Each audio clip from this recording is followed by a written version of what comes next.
अस्सलाम वालेकुम। एक ख़बर ने कल से सर उठाना शुरू किया है और वो ख़बर है आईएमएफ के हवाले से कि आईएमएफ की कंडीशन ये है आगे जो यानी उनकी कंडीशंस पाकिस्तान पे जो लोन के लिए वो लगाते रहते हैं उनमें कंडीशन ये भी है कि 18वीं तरमीम को वापस लिया जाए। 18वीं तरमीम जो है ये बुनियादी तौर पे मुख्तसर अल्फाज में आप सभी जानते हैं, मैं फिर भी क्या दोहराना। पर 18वीं तरमीम जो है ये आसिफ जरदारी के ज़माने में ये तरमीम आई थी आइन में, और उसके तहत जो महसूलात इकट्ठे होते हैं यानी जो टैक्स इकट्ठा होता है, जो रेवेन्यू कलेक्शन होती है, वो 18वीं तरमीम से पहले वफाक के पास होता था। वफाक यानी इस्लामाबाद बाकी सूबों को एलोकेट किया करता था फ़ंड। 18वीं तरमीम के बाद वो पैसे जो कलेक्शन होती है वो सूबों के पास चली जाती है और वफाक जो है वो उसके पास कोई ज़्यादा पैसा बचता नहीं है। मेनली सूबों की कमाई सूबों को चली जाती है। तो इस पर ज़ाहिर है कि तहफ़्फ़ुज़ात थे, इस्टेब्लिशमेंट के भी थे, और उसकी एक वो बहस अलग है, मैं उधर भी नहीं जा रहा। लेकिन 18वीं तरमीम को वापस करने का अगर IMF से ये कंडीशन आई है, जिसका मौलाना फजलुर रहमान ने आज लगता है जवाब दिया, ये जो इस पर ज़रा बात कर लें कि ये IMF ये क्यों कहेगा कि आप ये वापस वफाक के पास ले जाएं। एक ही सूरत हो सकती है कि अगर वो अकाउंटिंग और वो अपनी फाइनेंस और इकॉनमी जो भी वो बोलें, इंग्लिश बोलें या फ्रेंच बोलें, लेकिन इसकी जो पॉलिटिकल मीनिंग है वो तो फसाद के अलावा कुछ है नहीं, यानी फसाद ही फसाद है। अगर आप मिसाल के तौर पे असम्बली तो छोड़े ना, चलें वो अगले बंदूक डंडा लेके जाएंगे, करवा लेंगे, या ये है कि हमारे यहाँ तो सब कुछ बिकता है, ज़ाहिर है सियासत भी बिकती है, ओहदे सब कुछ ही बिकता है, तो मुमकिन है कि अपोजिशन को ही मतलब मिला के, यानी मैं कह रहा हूँ कि आप फ़र्ज़ कर लीजिए असम्बली से भी चलें, वो 2/3 मेजॉरिटी वैसे उसके लिए चाहिए, बड़ा मुश्किल काम है, ये आसान नहीं होता, लेकिन चलें हम बिलफर्ज महाल अगर ये कर भी लें ऐसा, तो ये तबाही कर देगा। मतलब ये कि वो सूबे जो हैं वो इसको अब ज़रा इस पर गौर करें कि ये जो कहा जाता है तबाही कर देगा, इसका मतलब क्या है। पंजाब से तो कोई तवक्को करना इनकलाब की या कोई इस तरह की रेजिस्टेंस की, वो तो फजूल बात है।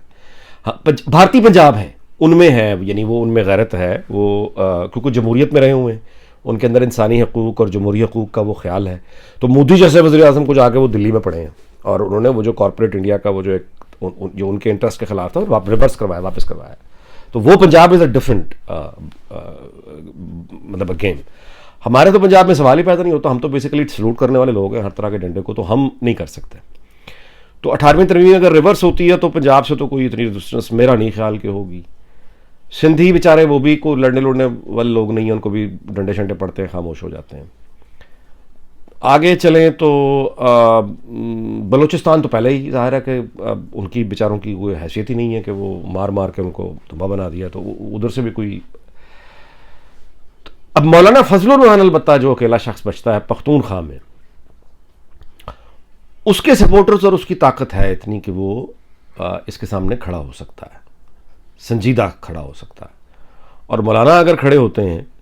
फजलुर रहमान, तो फिर उनके लिए उनको अलाइज मिल जाएंगे, हर जानिब से मिल जाएंगे बाय द वे उनको, क्योंकि मौलाना की शख्सियत ऐसी है कि उनके साथ वो जो एक राइट वो जो मजहबी वाला एलिमेंट है वो भी बड़े आराम से मिल जाएगा, और वो जो दूसरा जो गैर मजहबी या सेकुलर या नॉर्मल कह लें कुछ भी, वो भी मौलाना के पास वो जादू और आर्ट है कि वो उनके साथ बैठ के गुफ्तगू भी कर लेंगे, बात भी कर लेंगे, क्योंकि तो आईने पाकिस्तान पे उनके वालिद के दस्तखत हैं, और चूँकि वो आइन की बात करते हैं और कहते तो रूल ऑफ लॉ की बात करते हैं, तो ज़ाहिर बहुत रीज़नेबल आदमी है। लेकिन अगर ये गेम मतलब है कहना चाहिए कि अगर IMF ये कह रहा है कि 18वीं तरमीम जो है इसको रिवर्स करें, पैसा फेडरल उसमें होना चाहिए, एस्टेब्लिशमेंट की ख्वाहिश भी यही दिखाई देती है, और उनको रेजिस्टेंस जो मिलेगी वो फिर मौलाना की जमात से मिलेगी। मुमकिन है कि सिंध में भी कोई मुमकिन नहीं है, बस कहना चाहिए, लेकिन सिंध भी फारिग है, उनके 3 प्राइम मिनिस्टर चले गए हैं, वो तो अब कुछ नहीं कर सके। तो लेकिन वहाँ पे अगेन गड़बड़ का जो इशारा है। अच्छा, मौलाना फजलुर रहमान ने बड़ी वाज़ेह अल्फाज में अपनी तकरीर में ये बात की है कि पाकिस्तान टूट जाएगा। मौलाना ने कोई पर्दा नहीं रखा, मौलाना ने कहा है कि अगर ये वापस हुई तो पाकिस्तान टूट जाएगा, और उसके बाद फिर एक नया हमूदुर रहमान कमीशन बनेगा, और फिर तुम इन्वेस्टिगेट करते रहोगे कि पाकिस्तान तोड़ा तो किसने तोड़ा, तो हम तुम्हें उस वाक़े से पहले बता रहे हैं कि पाकिस्तान टूट जाएगा। अभी तुम्हें बता रहे हैं कि आइन के साथ अगर तुमने छेड़छाड़ की, ये 18वीं तरमीम वापस हुई या कोई सदारती निज़ाम टाइप चीज़ हुई, को मार्शल लॉ हुआ, तो पाकिस्तान टूट जाएगा। ये मौलाना फजलुर रहमान का बुनियादी ऐलान है। तो अब देखना यह है कि क्या मौलाना फजलुर रहमान जो हैं, यानी उनको क्या स्टेट ऑफ गद्दार कह दिया जाए। जहालत होगी ऐसा कहना, बिल्कुल ही जहालत है, क्योंकि वो आइन पाकिस्तान पर यकीन रखने वाले आदमी हैं, और मतलब वो आइन के तहत एक बात कर रहे हैं, कोई गद्दारी इसमें नहीं है। लेकिन ये है कि ये जो हमें बेचैनी और इंतशार की जानिब आईएमएफ की अगर ये कंडीशन सीरियसली है, और फिर ये तो बिल्कुल ही यानी आग और फसाद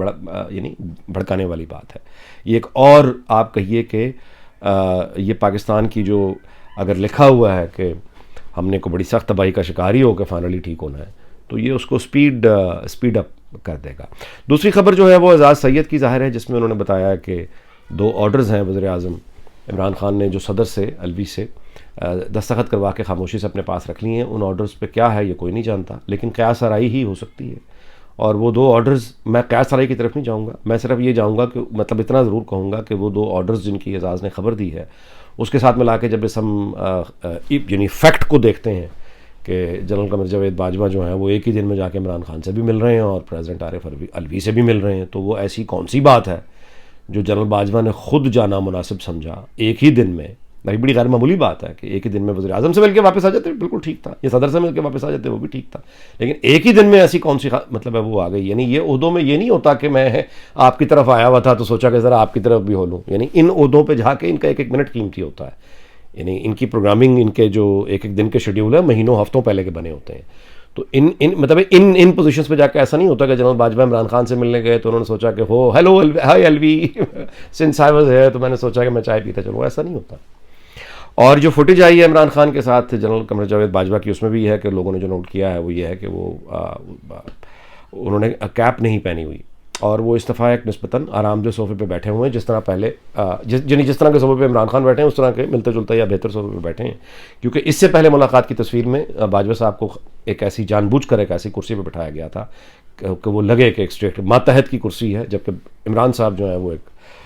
बड़ी कुर्सी पर बैठे हुए थे। इमरान खान के प्रिंसिपल सेक्रेटरी हैं दरअसल आज़म खान, और आज़म खान जो है ये खुद एक बड़ी दिलचस्प कैरेक्टर, मैंने कुछ दिन पहले भी अपने किसी व्लॉग में इनका जिक्र किया था। तो ये जो आप देखते हैं ना, ये कुर्सियाँ ऊपर नीचे और ये टोपी और ये वो मामलात सारे, ये इसके अलावा ये इसके पीछे ये कुर्सियों का अरेंजमेंट चीज़ें वैसे, ये आज़म खान है इधर से फूक पर यानी भरने वाले। लेकिन इनके बारे में ख़बरें अब ये हैं कि ये कुछ नए लोगों से रब्ता इनका हो गया, और ये बस मैं इतना नहीं कहूँगा, कुछ दिलचस्पी जो है वो कुछ नए लोगों में आज़म खान ने लेनी शुरू कर दी है। और ये बात भी कर दी है कि मतलब उनका ज़ाहिर है वो जो सरकारी मुलाजिम फिर कहता है कि मैं तो हुक्म का गुलाम था, मैंने तो यानी करप्शन कोई नहीं की, ना मैंने को मिसगवर्नेंस की है, और ये कि मैं तो जिनके साथ था मैं उन्हीं के साथ हूँ, और वक्त आने पे मतलब है सब कुछ वो कोऑपरेट भी कर देंगे, सब कुछ कर देंगे। तो मतलब है कि वो जो है ना, ये वो आखिरी लोग होते हैं जो हिलना शुरू होते हैं। अब वो आखिरी लोग भी हिलना शुरू हो गए, ठीक है। और वापस उस खबर की तरफ आए, नोटिफिकेशन की तरफ आए, और जनरल बाजवा का दौरा जिसकी हम पहले बात कर रहे थे, और यानी इस दौरे में कौन सी वो ख़ास बात हो सकती है जिसमें जनरल बाजवा ने दोनों को बात करनी मुनासिब समझी। तो गैर मामूली हालात है, कोई शक ही नहीं है इसमें, बहुत गैर मामूली हालात हैं। और इन गैर मामूली हालात में दूसरी जानिब यानी एक तो फाइनेंस हमारा जकड़ा जा रहा है। अब आखिरी खबर आपको ये भी बता दूँ कि मुबशर ज़ैदी जो कि एक और बहुत सीनियर जर्नलिस्ट हैं और कार्टूनिस्ट जंग के, उनके हवाले से मैं अभी एक ख़बर पढ़ रहा था कि उनकी किसी मुलाकात हुई है अमेरिकी किसी सीनियर दफ्तर ख़ारजा के किसी अफसर से, जिसने को पाकिस्तान के बारे में उनको अच्छी बातें नहीं बताई, कि उनकी जो फीलिंग है अमेरिकन्स की वो यही, मतलब उन्होंने बताया कि इमरान खान जब भी मुँह खोलता है ये अमेरिका को इल्ज़ाम देता है अफ़गानिस्तान की सूरत हाल के लिए, वहाँ पे किसी को पसंद नहीं है। और ख़ास तौर पे इस वक्त बाइडेन जो एडमिनिस्ट्रेशन है वो तो पहले ही अपने नहीं बहुत ज़्यादा तनकीद की जद में है विद इन दी अमेरिकन को, जिनको अफ़गानिस्तान के से इस तरह विड्रॉल पर यानी जिनको एतराज़ था अपोजिशन उसका फ़ायदा उठा रही है, तो वो तो पहले ही इस प्रेशर में है। ऊपर से एक्सटर्नल के वो अफ़गानिस्तान के साथ पाकिस्तान है, वो मतलब मज़ीद इमरान खान जो है वो अपना ज़ाती गुस्सा निकाल रहा है कि फ़ोन नहीं गया उसे। तो इन तमाम बातों को जब आप मिला के देखते हैं तो सूरत हाल जो बनती है वो अच्छी बिल्कुल नहीं है, काबिल इत्मीनान भी नहीं है, ख़तरनाक है, बहुत ख़तरनाक है, और उस ख़तरे में हम फंसते चले जा रहे हैं। 18वीं तरमीम का वापस होना एक बहुत बड़ा पंगा होगा, और एक ऐसा फसाद खड़ा होगा कम अज़ कम पख्तूनख्वा में और उनके साथ कि मैं नहीं समझता कि फिर वो